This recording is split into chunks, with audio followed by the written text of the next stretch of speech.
এই পৃথিবীতে আমরা আসলাম কেন, আমার জীবনের উদ্দেশ্যটা কি?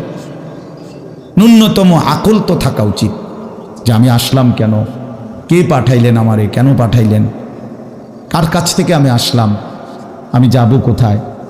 প্রতিনিয়ত মানুষগুলো যে মারা যায়, ওরা যাচ্ছে কোথায়, কি হবে তাদের? এই সামান্যতম বুদ্ধি দেমাগ একটা প্রাপ্তবয়স্ক ছেলে, তোমরা কারো বয়স 14 বছর, কারো 16 বছর, কারো 18 বছর, এ তো পরিণত বয়স, মানে পরিপক্ক বয়স।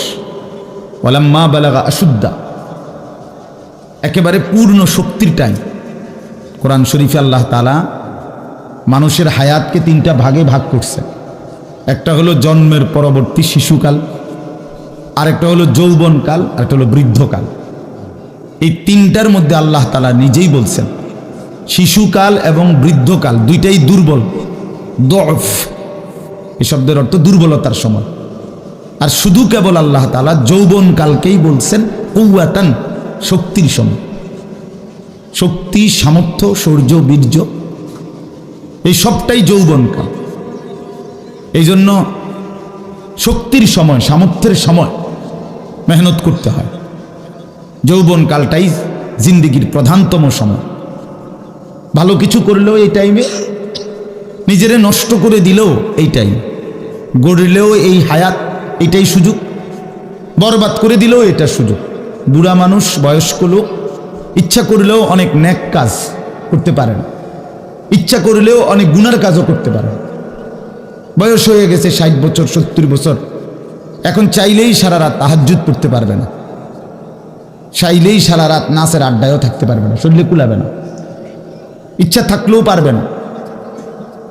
ইচ্ছা করলেই আল্লাহর জন্য জান কোরবানি করে দ্বীনের জন্য কঠিন মেহনত মুজাহাদা করতে পারবে না, এটা স্বাভাবিক। আমার মনে আছে একটা সময় 2.5 ঘন্টা 3 ঘন্টাও পায়ে হাইটা কোথাও মাহফিলে গেছে, এখন আর এটা সহ্য হয় না। তাইলে হায়াতের একটা অংশ আছে মানুষের। এই জন্য প্রিয় ভাই, সবাইকে বললাম, তুমি যদি কমপক্ষে নিজের হায়াতের কদর না করো, নিজেকেও যদি কমপক্ষে না বুঝলা, তো কি বুঝলা জীবন? এই সমাজ, এই দেশ, এই জাতি, নিজের এলাকা, পাড়া, মহল্লা, কারো কোনো উপকার করলা না, কমপক্ষে নিজের উপকার তো করো। নিজের ভালো, নিজের কল্যাণ, নিজের জন্য তো কমপক্ষে, যে আমি যে একটা মানুষ, আমি যে সারাদিন 1 ওয়াক্ত নামাজ পড়ি না, সারাদিন মোবাইলের মধ্যে নাচ, গান, ছবি, নর্তকীর সিনেমা, নাটক, অশ্লীল দৃশ্য, উলঙ্গ ছবি, সারাদিন সমবয়সী বন্ধুদের সাথে আড্ডা দিলাম, দুষ্টামি করলাম, ফালতু কথাবার্তা করে কাটাইলাম। আচ্ছা, এটা রাত শেষে ঘুমের টাইমে হলো তো মানুষের বিবেকে একটু হলেও নাড়া দেওয়া উচিত, জানি বাস্তবিক অর্থে সারাদিন কি করলাম। এতটুকু দেমাগ যদি, এতটুকু আকল যদি কারো না থাকে, তো এটা সুস্থ মানুষ কিভাবে? এ তো স্বাভাবিক মানুষ না ভাই, এ তো প্রতিবন্ধী, এ তো পাগল, মাতাল, অসুস্থ মানুষ।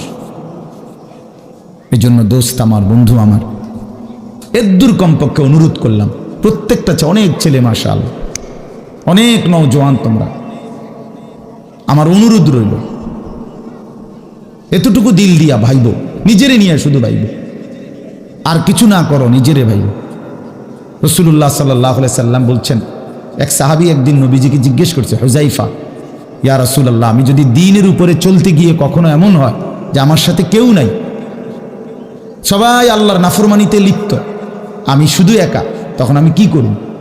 আল্লাহ নবী সাল্লাল্লাহু আলাইহি সাল্লাম বললেন, ওয়ালাউ আন তাআদ্দা বিআসলি শাজারাতিন, প্রয়োজনে তুমি একটা গাছের গোড়ালি, শিকড় কামড়াইয়া ধইরা পড়ে থাকবে একা, তারপরও দ্বীন ছাইরো না,